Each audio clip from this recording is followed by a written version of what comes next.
अब है हमारे पास ये एक्सरसाइज 2.4 एनसीईआरटी की। पहला क्वेश्चन है कि determine which of the following polynomial has x+1 as a factor, कि इनमें से कौन जो है किसका फैक्टर x+1 है। तो अब इसके लिए क्या करोगे, x+1 को हमने 0 के बराबर रख दिया तो x क्या आ गया -1। अब p में x की जगह पे -1 पुट अप कर दोगे तो अगर ये रिमाइंडर हमारा 0 आ गया then it is a factor. हमने इसमें x की जगह पे क्या रख दिया -1, तो -1 का क्यूब प्लस -1 का स्क्वायर प्लस -1 प्लस 1, तो ये -1 आ गया, ये +1 आ गया, ये -1 और ये +1 दैट इज़ 0। तो ये इसका फैक्टर है। तो x+1 is a factor of x³ plus x² plus x+1। इसी तरह इसका फोर्थ पार्ट है px = x³ minus x² minus 2 plus √2x plus √2। अब p -1 रखा क्योंकि हमें क्या निकालना है कि x+1 इसका फैक्टर है या नहीं, तो x+1 को 0 के बराबर रखोगे यानी x = -1। अब इसमें हमने पुटअप कर दिया x की जगह पे -1, तो x की जगह पे -1 का क्यूब माइनस -1 का स्क्वायर प्लस 2 प्लस 2√2 प्लस √2 यानी -1 प्लस 2 प्लस √2 प्लस √2। अब ये सारे कैंसिल हो गए और हमारे पास आ गया अल्टीमेटली 2√2। तो इसलिए x+1 is not a factor of x³ minus x² minus 2√2 plus √2, यानी ये इसका फैक्टर नहीं है। इसी तरह से अब सेकंड क्वेश्चन क्या कहता है, सेकंड क्वेश्चन कहता है हमारे पास, सेकंड क्वेश्चन आ गया ये। सेकंड क्वेश्चन है use the factor theorem to determine whether gx is a factor of px in each of the following cases, कि क्या gx px का फैक्टर है। दूसरा क्वेश्चन है हमारे पास कि क्या gx px का फैक्टर है, और px हमें दे रखा है 2x³ plus x² minus 2x minus 1 और gx है हमारे पास x+1। तो वही बात, gx को 0 के बराबर रख दिया, gx को 0 के बराबर रख दिया तो क्या आ गया x+1 = 0 यानी x = -1। अब -1 की वैल्यू कहाँ डाली, p-1 इसमें डाल दिया, 2 -1 का क्यूब प्लस -1 का स्क्वायर माइनस 2 इंटू -1 और अपनी जगह पे ये -1, तो -2 प्लस 1 प्लस 2 -1 = 0 आ गया। तो यानी gx is a factor of px, इसलिए यहाँ पे जो gx है वो px का फैक्टर हो गया। इसी तरह से क्वेश्चन नंबर थर्ड में आप देख रहे हो कि px है हमारे पास x³ minus 4x² plus x plus 6 और gx है x -3। तो gx को जब आपने 0 रखा तो x की वैल्यू क्या आ गई, 3 आ गई। अब इस x की वैल्यू 3 को px में पुटअप कर दीजिए, यानी p3 का वैल्यू निकालना है आपने। p3 की वैल्यू निकाली, 3 का क्यूब माइनस 4 इंटू 3 का square plus 3 into plus 3 plus 6, 3 का क्यूब 27 आ गया, 3 का स्क्वायर 9 चौके 36 आ गया, 3 का 3 6 का 6, 27 और 3 30 और 6 36 जुड़ गया -36, 0 आ गया आंसर, यानी रिमाइंडर 0 बचा। 0 बचने का मतलब है कि ये इसका फैक्टर है, यानी gx is a factor of px। अब है हमारे पास क्वेश्चन नंबर 3। ऐसे क्वेश्चन 9th के बोर्ड 9th का जो एनुअल एग्ज़ाम होता है उसमें अक्सर आते हैं कि px है हमारे पास 2x² plus kx plus √2। Third question कहता है कि find the value of k का वैल्यू निकालिए if x-1 is a factor of px, यदि x-1 px का एक फैक्टर है इन each of the following case, इनमें से प्रत्येक केस में x-1 फैक्टर है। तो x-1 फैक्टर है px का, तो इसका मतलब x-1 को हमने 0 के बराबर रखेंगे तो x = क्या आ गया, 1 आ गया, यानी p1 = क्या हो गया, 0 हो गया। अब p1 इसमें x की जगह पे हमने 1 डाला तो 2 इंटू 1 का square plus k into 1 plus √2 = 0 आ गया। अब ये कितना हो गया, k = -√2 -2। अब k की ये वैल्यू निकल आई। इसी तरह से फोर्थ क्वेश्चन में px है हमारे पास kx² minus 3x plus k। अब x-1 is a factor of px, factor है तो p1 की वैल्यू क्या हो गई, 0 हो गई। तो इसलिए k इंटू 1 का स्क्वायर माइनस 3 इंटू 1 और प्लस k = 0। तो k इंटू 1 का स्क्वायर कितना हो गया, 2k, और ये k इसमें जुड़ गया तो कितना आ गया, ये 3k आया। अब ये 3k माइनस 3 = 0 आया तो k आया हमारे पास 3/3 दैट इज़ 1। तो इस तरह से हमारे पास k की वैल्यू आ गई कितनी, 1 आ गई, फोर्थ। तो ये था हमारे पास थर्ड क्वेश्चन एक्सरसाइज 2.4 का। अब नेक्स्ट क्वेश्चन है हमारा फोर्थ क्वेश्चन, फैक्टराइज। अब फैक्टराइज जिसने सीख लिया, फैक्टर बड़ा ही इंपॉर्टेंट चीज़ है हमारे पास 9th क्लास में, और 9th क्लास में फैक्टराइज। तो फैक्टराइज का पहले आप बेसिक समझ लीजिए कि क्वाड्रेटिक पॉलिनोमियल को फैक्टराइज कैसे करते हैं। अब क्वाड्रेटिक यानी ax² + bx + c की फॉर्म का जो पॉलिनोमियल है उसको फैक्टराइज करने का तरीका बहुत सिंपल है। 8वीं क्लास में थोड़ा थोड़ा ज़्यादातर बच्चों ने किया है। अब यहाँ पे इसे थोड़ा अच्छे से समझ लीजिए। ax² + bx + c, a की वैल्यू 12 हो गई, b की वैल्यू -7 हो गई और c की वैल्यू 1 हो गई। अब यहाँ पे इसको a × c को लिख लीजिए, यानी 12 × 1, 12 × 1, और इसके फैक्टर बना लीजिए, यानी 2 × 2 × 3 हो गए। अब इन फैक्टर को इस प्रकार से तोड़िए कि अगर यहाँ c की वैल्यू यानी a × c की वैल्यू अगर पॉजिटिव है, a × c की वैल्यू क्या है, पॉजिटिव है, तो इसको इस तरह से तोड़ोगे कि जोड़ने पे, प्लस करने पे ये 7 आ जाए। On adding we get c जो है b, यानी b = a + c आ जाना चाहिए हमारा। तो अब 12 को हमने जैसे 2 × 2 × 3 तोड़ा है, और हमें इसके दो पार्ट्स बनाने हैं जो ऑन एडिंग वी गेट 7। तो सिंपली ये दैट इज 4 and 3, तो ये क्या हो गए 4 और 3। अब इस 7 की प्लेस पे यानी b के प्लेस पे हमने 4 + 3 लिख दिया, खोल दिया। 12x² - 4x - 3x + 1, 4x bracket में 3x - 1 -1 इंटू में 3x - 1, तो ये आ गया हमारे पास 3x - 1 इंटू में 4x - 1। इसी तरह से सेकंड क्वेश्चन में आप देख रहे हो 2x² + 7x + 3 है ये हमारा। तो a और c का मल्टीप्लाई करा तो 2 × 3 आया। अब यहाँ पे हमें चाहिए 7, तो हम दो पार्ट बनाएंगे इसके, 1 और हमने मान लिया क्योंकि 2 और 3 को मल्टीप्लाई करने पे 6 है, और 6 को 1 से मल्टीप्लाई करने पे भी 6 ही रहेगा। तो अब हमने इसके 7 के पार्ट बनाए, 6 + 1, तो 6 + 1, 6 और 1 को जोड़ने पे इतना आ गया a × c, और प्लस करने पे b आ गया, खोल दिया। अब 2x² + 6x + x + 3, अब 2x कॉमन आया, 2x इंटू में x + 3 + 1 कॉमन x + 3, ये आ गया x + 3 इंटू में 2x + 1। इस तरह से ये फैक्टर हुए। अब थर्ड क्वेश्चन आप देख रहे हो 6x² + 5x - 6 है।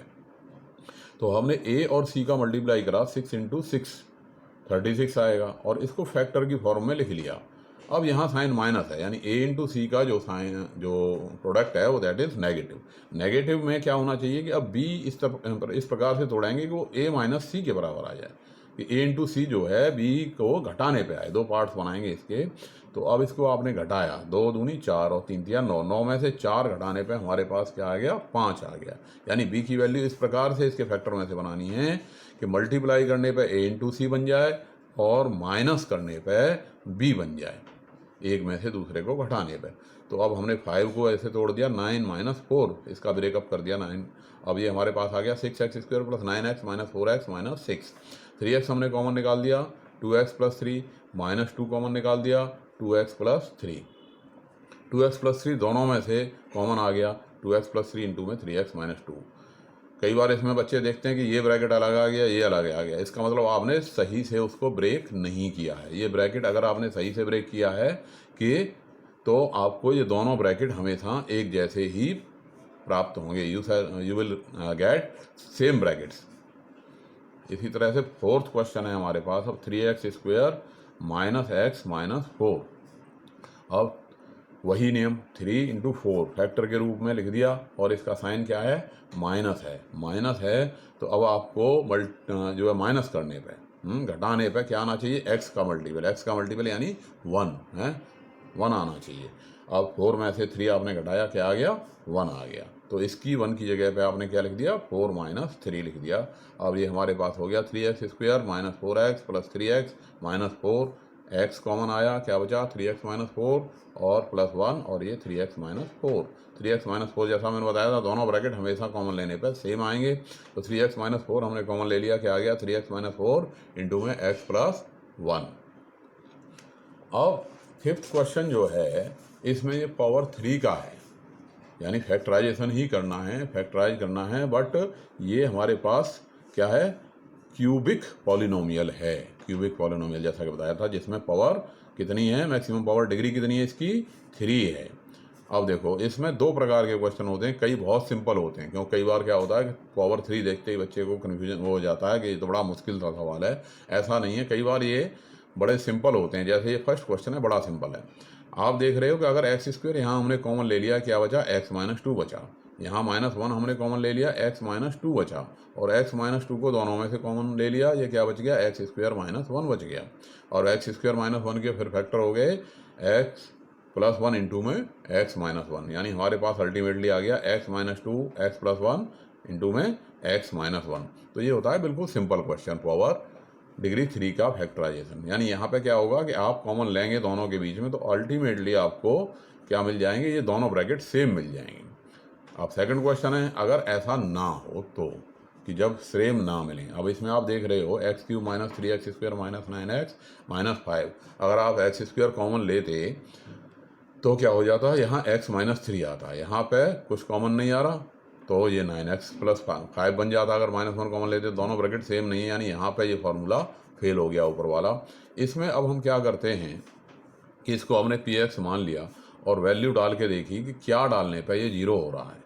तो हम देख रहे हैं कि -1 डालने पर ये इसकी वैल्यू 0 हो रही है, क्योंकि +1 डालने पर नहीं हो रही, और -1 डालने पर इसकी वैल्यू 0 हो रही है। -1 डालने पर 0 हो रही है, इसका मतलब x प्लस 1 इसका फैक्टर है। क्या है इसका फैक्टर, x प्लस 1 इसका एक फैक्टर है। अब x प्लस 1 अगर फैक्टर है तो इसमें जब हम भाग लगाएंगे तो रिमाइंडर क्या आएगा, 0 आएगा। तो हमने इसको डिवाइड कर दिया, इस पॉलिनोमियल को किससे डिवाइड कर दिया, x प्लस 1 से डिवाइड कर दिया। क्या आ गया, x cube minus 3x square minus 9x minus 5 divide कर दिया x प्लस 1 से। डिवाइड करने का तरीका क्या है, इस x क्यूब को आपने x से डिवाइड किया, क्या आ गया, एक्स स्क्वायर। अब एक्स स्क्वायर से x को x से मल्टीप्लाई करोगे, एक्स क्यूब, इस एक्स स्क्वायर का इसमें भी मल्टीप्लाई होगा, क्या आ गया, एक्स स्क्वायर। अब माइनस करोगे, जैसे हम भाग करते हैं तो घटाया, एक्स क्यूब कट गया, और -3x स्क्वायर। अब इसका साइन क्या माना जाएगा, -1 माना जाएगा। तो -3 -1 क्या आ गया, -4। ये -9x अपनी जगह पे ऐसे का ऐसे ही आ गया, क्योंकि साइन जो चेंज होगा घटाने पे वो नीचे वाले टर्म के चेंज होंगे, ऊपर वालों के नहीं होंगे। ऊपर वाला ऐसे का ऐसे ही आएगा। अब -4x स्क्वायर में x से आपने डिवाइड किया तो क्या आ गया, -4x आ गया। अब -4x को x से मल्टीप्लाई करा, -4x स्क्वायर आ गया, और इसको मल्टीप्लाई किया तो ये माइनस का कितना आ गया, 4x।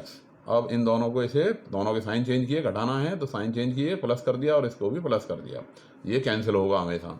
-9 + 4 क्या आ गया, माइनस का 5x आ गया, और ये -5 आ गया। अब इसमें x से फिर डिवाइड किया तो ये -5 टाइम्स चला गया, तो ये आ गया हमारे पास -5 -5, घटाने पे हमारे पास आ गया 0। अब हम इसको, इस पॉलिनोमियल को, इन दोनों की रिमाइंडर 0 है, तो अब यहाँ पे याद कीजिए कि dividend equal to quotient into में डिवाइजर प्लस रिमाइंडर होता है, और रिमाइंडर क्या है यहाँ पे हमारा 0 है। तो इसलिए हमारा जो डिविडेंड है, डिविडेंड को हम क्या लिख देंगे, सीधे सीधे multiply by quotient and divisor, यानी डिवाइजर का कोसेंट से मल्टीप्लाई के रूप में इसको हमने लिख दिया, यानी कोसेंट को डिवाइजर से मल्टीप्लाई के रूप में हमने इसको लिख दिया। अब ये बन गया क्वाड्रेटिक बन गया। तो उसी तरह से जैसे अभी हमने पीछे में किया था कि इसको तोड़ करके, माइनस है तो घटाने पे हमें क्या चाहिए, 4 चाहिए, 4 की जगह हमने क्या लिख दिया, 5 - 1। और उसी प्रकार जैसे अभी ऊपर वाले में फैक्टर किए थे, X square -5x plus x minus 5, X common आ गया, x minus 5 plus 1 x minus 5, तो ये x plus 1 into X minus 5 plus into में x प्लस 1। अब x प्लस 1 2 बार आया तो x प्लस 1 का स्क्वायर हो गया इंटू में x माइनस 5।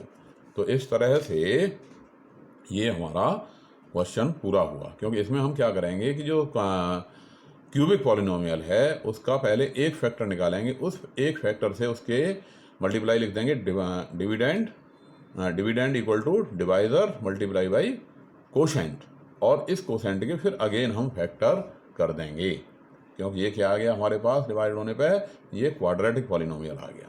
अब इस क्वाड्रेटिक पॉलिनोमियल के फैक्टर कर देंगे, इस प्रकार से हमें इस क्यूबिक के फैक्टर प्राप्त हो जाएंगे। इसी तरह से हमारे पास अब है ये क्वेश्चन नंबर 3।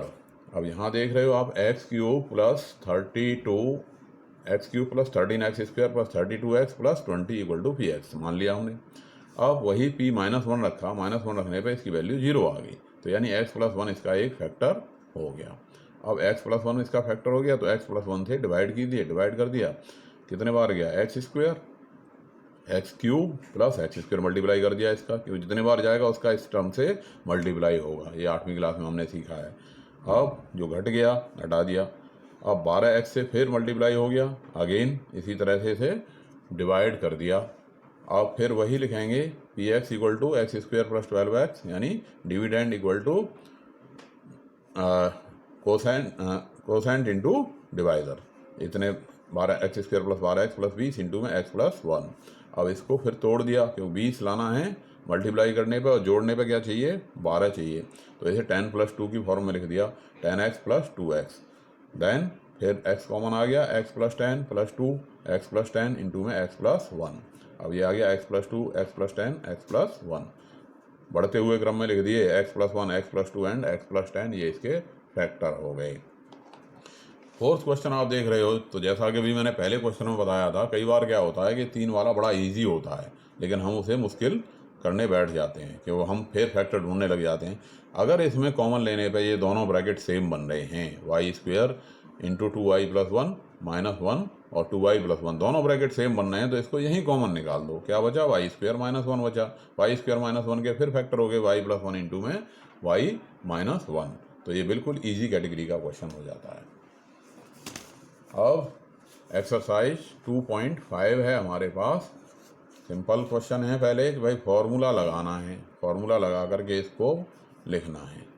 देख रहे हो x plus A into X plus B, क्या बन गया ये x प्लस ए इंटू में x प्लस बी, तो क्या आ गया एक्स स्क्वेयर प्लस ए प्लस बी इंटू में x प्लस ए इंटू में b, क्या बन गया x square plus 14x plus 40। ऐसे ही यहाँ a की जगह वैल्यू क्या आ गई 8 और b की जगह क्या आ गई -10। अब वही फॉर्मूला लगेगा X square plus A plus B into X plus A into B, निकाल दी वैल्यू निकल आई। इसी तरह से आप देख रहे हो 3x प्लस 4 इंटू में 3x माइनस 5, यहाँ आपकी वैल्यू क्या रही, यहाँ पे आपकी वैल्यू x की जगह पे आपका 3x है, a की जगह पे क्या है 4 है, और b की जगह पे क्या है -5। फॉर्मूला वही लगेगा X square plus A plus B into X plus A into B. अब 3x का स्क्वायर 9x स्क्वायर हो गया, यहाँ पे -1 बचा, -1 को 3 से मल्टीप्लाई हो गया -3x हो गया, 4 इंटू 5 -20 हो गया। फोर्थ क्वेश्चन में आप देख रहे हो y square plus 3y2 into में वाई स्क्वायर माइनस 3y2। अब a plus B into a minus b का फॉर्मूला बन रहा है, a plus B into a minus b क्या बन गया ए स्क्वायर माइनस बी स्क्वायर। अब a वाई स्क्वायर का स्क्वायर क्या बन गया y की 4, और 3y2 का स्क्वायर क्या बन गया 9y4। इसी तरह से फिफ्थ क्वेश्चन में आप देख रहे हो, फिफ्थ पार्ट में 3 minus 2x into 3 plus 2x ए स्क्वायर माइनस बी स्क्वायर, ए की जगह पे क्या है हमारा 3 और बी की जगह पे क्या है 2x, तो ए स्क्वायर माइनस बी स्क्वायर लग गया फॉर्मूला, सिंपल। ऐसे ही अब सेकंड क्वेश्चन में इसको विदाउट मल्टीप्लिकेशन फॉर्मूले के यूज से निकालना है, तो इसे 103 को क्या लिख दोगे आप 100 प्लस 3, और b को क्या लिख दोगे 100 प्लस 7, और वही फॉर्मूला फिर लग गया x की जगह x plus a x plus b, यानी x square plus A plus b x plus a b, multiply करके आंसर आ गया। ऐसे ही 95 इंटू 96 को क्या लिख दोगे आप 100 प्लस 5 इंटू में 100 माइनस 4। अब x की जगह पर आपका क्या है 100, a की जगह पे क्या है 5, b की जगह पे क्या है -4, उसी तरह से फॉर्मूला लग जाएगा। ऐसे ही 104 इंटू 96 क्या बन गया 100 प्लस 4 इंटू में 100 माइनस 4, कौन सा फॉर्मूला लग गया ए स्क्वायर माइनस बी स्क्वायर, यानी A square A plus B into में A minus B equal to A square minus B square. 100 का स्क्वायर हो गया 10,000, 4 का स्क्वायर हो गया 16, घटाने पे आंसर आ गया। अब थर्ड में कह रहा है फैक्टराइज कीजिए, फैक्टराइज यानी जो फॉर्मूला को ये एक्सपेंडेड फॉर्म में है, और इस एक्सपेंडेड फॉर्म को ख़त्म करके इसे फैक्टराइज करना है, यानी उल्टा यूज करना है फॉर्मूले का। 9x square plus 6xy plus Y square कितना हो गया 3x का स्क्वायर प्लस 2 इंटू में 3x into Y plus Y square, और ये क्या आ गया 3x प्लस वाई का होल स्क्वायर, क्योंकि A square plus 2ab plus B square. तो सिंपल होता है क्वेश्चन बिल्कुल। तीसरा आते हैं ऐसे क्वेश्चन 9th के फाइनल एग्जाम में। अब आपने देखा ये क्वेश्चन नंबर 3 का second part, 4y² minus 4y plus 1। कौन सा फॉर्मूला बनता दिखाई दे रहा है, a² minus 2ab plus b²। क्या आ गया आंसर, a माइनस बी का होल स्क्वायर। ऐसे ही x² minus y² 10 y² by 100 क्या बन गया, x² माइनस y 10 का स्क्वायर, यानी x माइनस y 10 इंटू में x प्लस y 10, यानी a प्लस b इंटू में a minus b। Fourth question क्या कह रहा है, एक्सपेंड कीजिए। एक्सपेंड यानी कि ये लिखा हुआ है कंप्रेस्ड फॉर्म में और इसको एक्सपेंड कर देना है। x plus 2y plus 4z का होल स्क्वायर। कौन सा फार्मूला लगेगा, a प्लस बी प्लस सी का होल स्क्वायर। a की जगह पे क्या है x, b की जगह पे क्या है 2y, c की जगह पे क्या है 4z। और फार्मूला क्या कहता है कि a प्लस बी प्लस सी का whole square equal to a² plus b² plus c² plus 2ab plus 2bc plus 2ca। सब की जगह वैल्यू डाल दी, मल्टीप्लाई कर दिया, आंसर आ गया। ऐसे ही सेकंड में आप देख रहे हो कि ये 2x minus y minus z का स्क्वायर है। a की जगह पे क्या आ गया 2x, b की जगह पे माइनस वाई, c की जगह पे जेड, मल्टीप्लाई कर दिया, फॉर्मूले में डाल दिया, a² plus b² plus c² 2ab plus 2bc plus 2ca, multiply कर दिया, आंसर आ गया। इसी प्रकार से अब आप थर्ड और फोर्थ को ये देख सकते हो, क्या हो रहा है minus 2x plus 3y plus 2z तो का स्क्वायर। तो एक जगह पे क्या हो गया माइनस 2x, बी की जगह पे क्या हो गया 3y और यहाँ पे 2z। वही फॉर्मूला फिर यूज करना है आपने और आंसर निकालना है। ऐसे ही फोर्थ पार्ट में 3a minus 7b minus c का होल स्क्वायर, वही फॉर्मूला यूज करना है, a² plus b² plus c² plus 2ab plus 2bc plus 2ca और आंसर निकाल लेना है। इसी प्रकार से अब आप यहाँ देख रहे हो पार्ट 5th एंड 6th, वही बात है 5th एंड 6th, सेम बात है। कौन सी कि a² a plus B plus सी का whole square, a plus B plus सी का whole square equal to a² plus b² plus c² plus 2ab plus 2bc plus 2ca। Clear.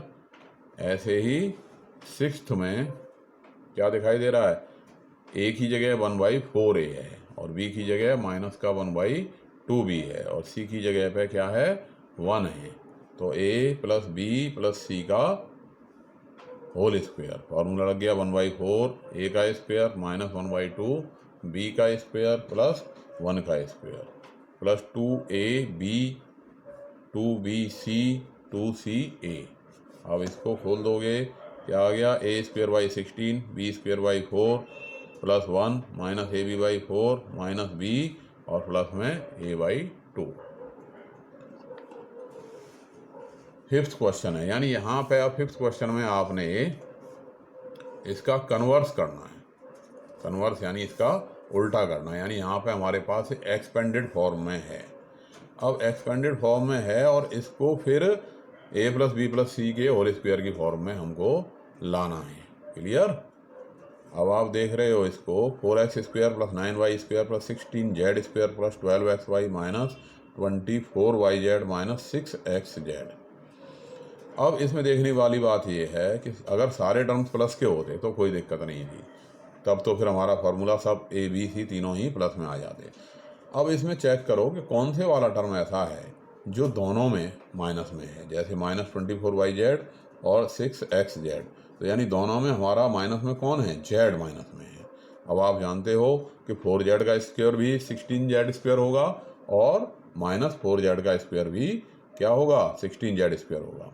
अब इसको इस तरह से लिखोगे 2x का स्क्वायर प्लस 3y का स्क्वायर प्लस में माइनस 4z का square plus 2 into 2x into में 3y प्लस 2 इंटू में 3y इंटू में माइनस 4z प्लस 2 इंटू में माइनस 4z इंटू 2x, वही आएगा। देख रहे हो आप, 2 दूनी 4 तिया 12 है, 2 2 जा 4 3 जा 12 और xy यहाँ आप देख रहे हो 2 3 जा 6 4 जा 24 और माइनस बन गया माइनस का 24yz और ये माइनस का 16z बन गया और अल्टीमेट आंसर हो गया हमारे पास 2x plus 3y minus 4z का होल स्क्वायर बन गया है। क्लियर। इसी तरह इसके सेकंड पार्ट में आप देख रहे हो कि 2x² plus y² plus 8z² minus 2√2xy 4√2yz minus 8xz। अब इसमें क्या हो गया भाई, एक पहली बात तो ये देखिए कौन सा टर्म माइनस का होगा। अब माइनस के हैं हमारे पास माइनस 2√2xy और माइनस का है 8xz। अब इन दोनों में माइनस में जो है वो कॉमन टर्म है x, तो यानी x जो आएगा वो माइनस का आएगा। दूसरी बात, अब ये 2x² है, 2x² किसका स्क्वायर है भाई, ये √2x का स्क्वायर है और हमें इसे नेगेटिव में लेना है, यानी माइनस √2x का स्क्वायर लिख देंगे इसकी जगह पे। ये y² अपनी जगह ठीक है। 8 का स्क्वायर रूट क्या आया, 8 का स्क्वायर रूट क्या आता है 2√2, तो ये हो गया 2√2z का स्क्वायर। अब ये बाकी अपने आप बनते चले जाएंगे, ये a हो गया हमारे पास, ये b हो गया, ये c हो गया। अब ये 2ab अपने आप बन जाएगा 2 इंटू माइनस √2 इंटू माइनस 2√2 आ गया, x इंटू वाई xy आ गया, 2ab 2bc 2ca, ये अपने आप बनते चले जाएंगे इन क्वेश्चन में। और हमारे पास आंसर आ गया a प्लस बी प्लस सी का होल स्क्वायर। a की वैल्यू क्या है माइनस √2x, b की वैल्यू क्या है y, c की वैल्यू क्या है 2√2 और इसका होल स्क्वायर आ गया। इसको आप ऐसे भी लिख सकते हैं, यहाँ छोड़ देंगे ये भी ठीक है। अगर आप इसमें एक काम और करना चाहें तो कर सकते हैं भाई, -1 अगर हमने इसमें अंदर कॉमन निकाल दिया, -1 कॉमन निकाल दिया, तो कई बार जब ऑप्शन वाले क्वेश्चन होते हैं और ये ऑप्शन उसमें दिखाई नहीं दे रहा, तो -1 हमने इसमें से कॉमन निकाल दिया, -1 कॉमन निकाल दिया तो ये हो गया प्लस का √2x, ये -y और ये माइनस का 2√2z का होल स्क्वायर। अब -1 का जो स्क्वायर होगा वो क्या होगा, प्लस हो जाएगा। तो यानी हम इसको इस तरह से -1 का स्क्वायर तो प्लस हो गया और हमारे पास जो अल्टीमेट आंसर आया √2x minus y minus 2√2z का स्क्वायर। इस तरह से भी हम इसका आंसर लिख सकते हैं। क्लियर। अब आ जाओ क्वेश्चन नंबर 6। यहाँ हमें जो अभी हमने फॉर्मूला लिखा था शुरू में, क्या लिखा था, फॉर्मूला लिखा था a प्लस बी का होल क्यूब, और मैंने कहा था कि भाई इसे तीनों चारों तरह से अच्छे से लिख करके, या b का होल क्यूब में a³ plus 3a² b plus 3ab² plus b³ वही फार्मूला लगा दिया, 8x³ plus 12x² plus 6x plus 1। ऐसे ही 2a माइनस 3b का होल क्यूब क्या बन गया, 2a का cube minus 3a² b plus 3ab² minus b का होल क्यूब। सिंपल कर दिया, आंसर आ गया। थर्ड और फोर्थ में आप देख रहे हो a की जगह पे क्या है हमारे थर्ड में 3/2x और b की जगह पे क्या है 1 है, इसका होल क्यूब है। तो 3/2x का whole cube plus 3 into 3/2x का whole square into 1 plus 3 into 3/2x 1 का स्क्वायर 1 का क्यूब। उसी तरह से हम इसे सिंपल कर देंगे। ऐसे ही फोर्थ में आप देख रहे हो x माइनस 2y3y का whole cube, a minus b का whole cube, a³ minus 3a² b plus 3ab² minus b³ formula लगाना है, सीधा आंसर आ जाना है। सेवन्थ क्वेश्चन में 99 का क्यूब विदाउट मल्टीप्लाइंग करना है, तो वही बात होगी, क्या लिखेंगे इसे 99 को 100 माइनस 1 का क्यूब, और फार्मूला वही लग जाएगा a³ minus 3a² b plus 3ab² minus b³। ऐसे ही 102 का क्यूब को 102 को क्या लिख दोगे 100 प्लस 2 का होल क्यूब, और वही फार्मूला लग जाएगा 100 का cube 3a³ plus 3a² b plus 3ab² plus b का होल क्यूब। क्वेश्चन नंबर 8 हमें कहता है फैक्टराइज कीजिए। क्या करना है, फैक्टराइज करना है, यानी यहाँ एक्सपेंडेड फॉर्म में हमारे पास लिखा है और इसको जो है इकट्ठा कर देना है। तो यहाँ देख रहे हो आप 8a³ plus b³ plus 12a² b plus 6ab²। अब यहाँ पर सिंपली ये क्या है 2a का क्यूब है, ये b³, ये अपने आप बन जाएगा 3a² b, ये बन जाएगा 3ab², और हमारा आंसर आ गया a प्लस b का होल क्यूब। a की जगह पे क्या है 2a और b की जगह पे क्या है b है, तो 2a प्लस b का होल क्यूब बन गया। इसमें आप कोई अंतर नहीं है सेकंड में, वही बस केवल माइनस हो गया, यानी ये 2a माइनस b का होल क्यूब हो गया। थर्ड आप देख रहे हो, थर्ड में क्या दिखाई दे रहा है, थर्ड में 20 मतलब 2 टर्म माइनस के और 2 प्लस के, इसका मतलब ये a माइनस b का होल क्यूब है। ए की जगह पे क्या आ गया 3 और बी की जगह पे क्या आ गया 5a, तो 3 माइनस 5a का होल क्यूब बन गया। ऐसे ही फोर्थ में आप देख रहे हो कि ये 2 प्लस के हैं और 2 माइनस के, इसका मतलब ये a माइनस बी का होल क्यूब है, और क्यूब से ही पहचान लो 64 64 a किसका है 4a का है, और 27 b किसका है 3b का है। तो अल्टीमेट आंसर क्या आ गया 4a माइनस 3b का होल क्यूब आ जाएगा। फिफ्थ पार्ट में आप देख रहे हो 27p³ minus 1/216 minus 9/2p² and 1/4p। 2 plus के हैं 2 माइनस के हैं, इसका मतलब a माइनस बी का होल क्यूब लगना है फार्मूला, और क्यूब की फॉर्म में 27p किसका है 3p का क्यूब है, और 1/216 है 1/216 किसका क्यूब है 1/6 का क्यूब है। बाकी ये अब अपने आप 3a² सॉल्व करोगे यही आएगा, 3ab² सॉल्व करोगे यही आएगा, और हमारा आंसर बन गया 3p माइनस 1/6 का होल क्यूब। ऐसे ही अब आप देख रहे हो ये 10th क्वेश्चन, यहाँ फैक्टराइज करना है। अब हमने अभी पिछले पार्ट में a³ प्लस b³ का डेरिवेशन किया था, a³ प्लस b³। 9th मैंने इसलिए छोड़ दिया कि 9th वही क्वेश्चन है जो मैं फर्स्ट पार्ट में फॉर्मूलों को यूज करते समय उनका डेरिवेशन में मैंने करा रखा है।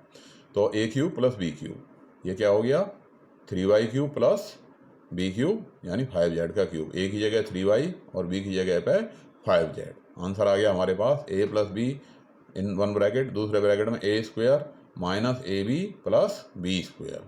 तो क्या बन गया 3y plus 5z in one bracket, दूसरे में 3y का square 9y², 3y into 5z 15yz, और ये 25z²। तो ये a³ प्लस b³ का एक इम्पोर्टेंट फार्मूला है, इस पर रिजल्ट आते रहते हैं।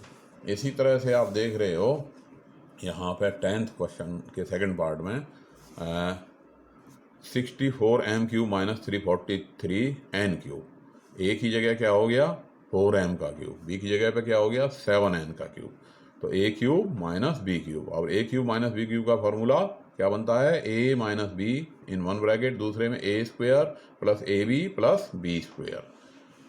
डाल दी वैल्यू, क्या बन गया 4m minus 7n 16m², 28mn and 40n²। 11th question 10th में प्रूव कराया है, वो मैंने फर्स्ट पार्ट में करवा रखा है।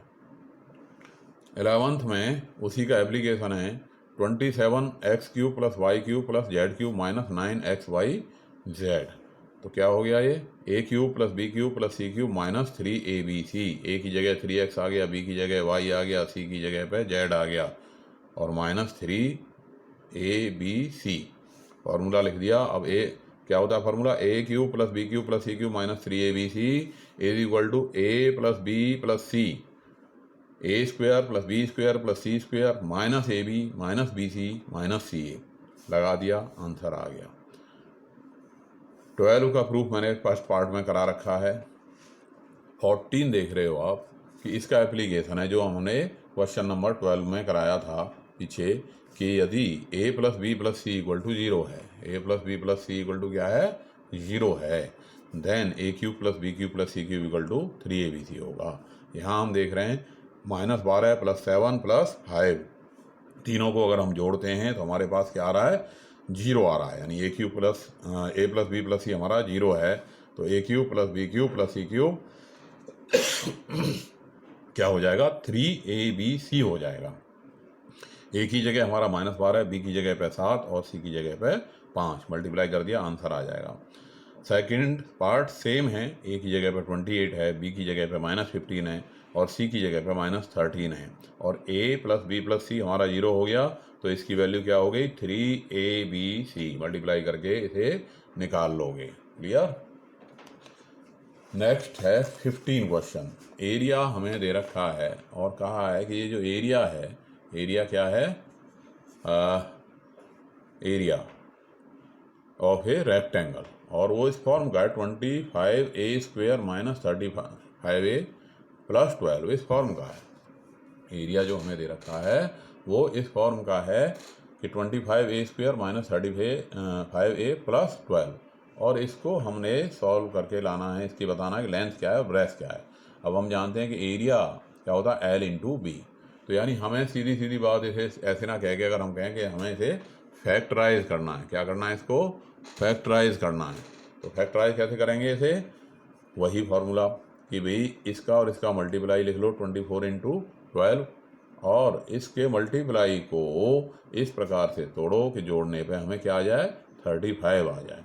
तो ये 35 कब आएगा, ये 25 इंटू 12 मल्टीप्लाई कर दिया, 5 इंटू 5 इंटू 2 इंटू 2 इंटू 3। अब दो पार्ट इसके अगर हम ऐसे बना देते हैं, एक बन गया 20 और एक बन गया ये 5 या 15, तो 20 प्लस 30, 20 प्लस 15, दोनों का सम क्या आ जाएगा, 20 प्लस 15 का सम क्या आ जाएगा 35 आ जाएगा।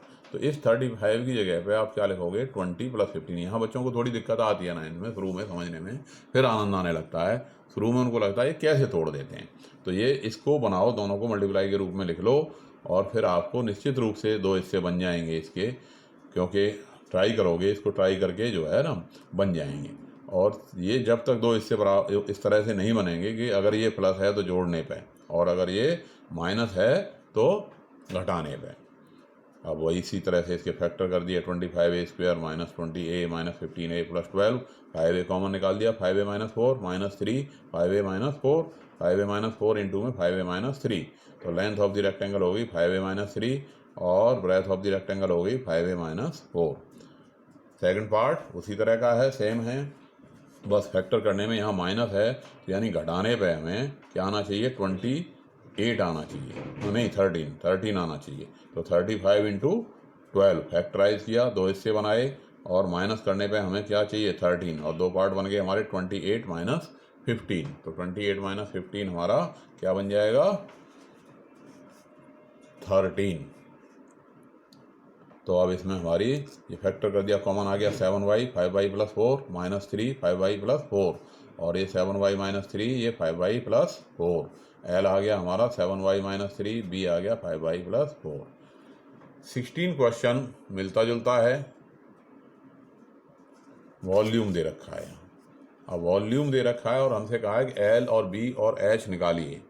क्या दे रखा है वॉल्यूम में एल बी और एच की वैल्यू हमें निकालनी है, लंबाई चौड़ाई ऊंचाई पॉसिबल डायमेंशन। यहाँ भी हमें फैक्टरी करने हैं, 3x² माइनस 12x, ये आ गया 3 इंटू एक्स इंटू में x माइनस 4। तो possible expression of the dimension क्या हो गया, एक 3 हो सकता है, एक x हो सकता है, एक x माइनस 4 हो सकता है, यानी तीनों इसके पार्ट्स आ गए। क्लियर। ऐसे ही सेकंड है 12ky² plus 8ky minus 20k volume है ये हमारा। तो पहले सबसे फैक्टर में सबसे पहली बात क्या है कि जो कॉमन आ रहा है उसको सबसे पहले आप कॉमन निकालिए। कॉमन कितना आ रहा है 4k कॉमन लेने पे बच गया ये 3y² प्लस 2y माइनस 5। अब 4k कॉमन लिया आपने, क्या बच गया 3y² प्लस 5y। अब यहाँ पे फिर वही नियम 3 और 5 का मल्टीप्लाई और 3 इंटू 5 के इस प्रकार से तोड़ना है कि घटाने पे 2 आ जाए। तो सीधा सीधा आ रहा है 5 में से 3 घटाने पे 2 आ रहा है, तो 5y माइनस 3y। फैक्टर की प्रैक्टिस बहुत अच्छे से करनी है, क्योंकि फैक्टर ये हमारे आगे जब तक हम पढ़ेंगे, मैथमेटिक्स जब तक पढ़ेंगे ये हमारे काम में आता रहेगा। तो 4k कॉमन आ गया और ये आ गया y इंटू में 3y प्लस 5 माइनस 1 कॉमन ले लिया, 3y प्लस 5। हमेशा ध्यान दीजिए कि ये दोनों ब्रैकेट सेम बनेंगे। अगर सेम नहीं बन रहे हैं कॉमन लेने पे, इसका मतलब हमने इसको स्प्लिट सही ढंग से नहीं किया है, क्योंकि ये फैक्टर करने का ये तरीका स्प्लिटिंग मिडिल टर्म है ना, मिडिल टर्म को हमें तोड़ना है। तो अगर ये दोनों ब्रैकेट इक्वल नहीं बन रहे हैं, इसका मतलब है कि हमने स्प्लिट में गलती की है, उसे हमने ठीक करना है। तो इस तरह से ये आ गया इसका 4k into 3y plus 5 into y minus 1। तो यानी डायमेंशन हो गई हमारी 4k 3y plus 5 and y minus 1। तो इस तरह से हमारे ये एक्सरसाइज ख़त्म हुई और ये चैप्टर 2 का NCERT के सारे क्वेश्चन हमारे हो गए। मुझे उम्मीद है कि इसको देख करके आप इन सब क्वेश्चंस को कर लोगे, क्योंकि ऐसे क्वेश्चन हमारे अलग अलग, क्योंकि मैथ में अगर हमने फैक्टर ये सीख लिया तो ये फैक्टर हमारे कई चैप्टर को बहुत अच्छे से करने में मदद देगा, 9th में भी और 10th में भी, और आगे मैथमेटिक्स जब तक पढ़ोगे तब तक ये स्प्लिटिंग मिडिल टर्म्स वाला फैक्टर आपको काम देगा। इसकी प्रैक्टिस बहुत अच्छे से करें। Thank you.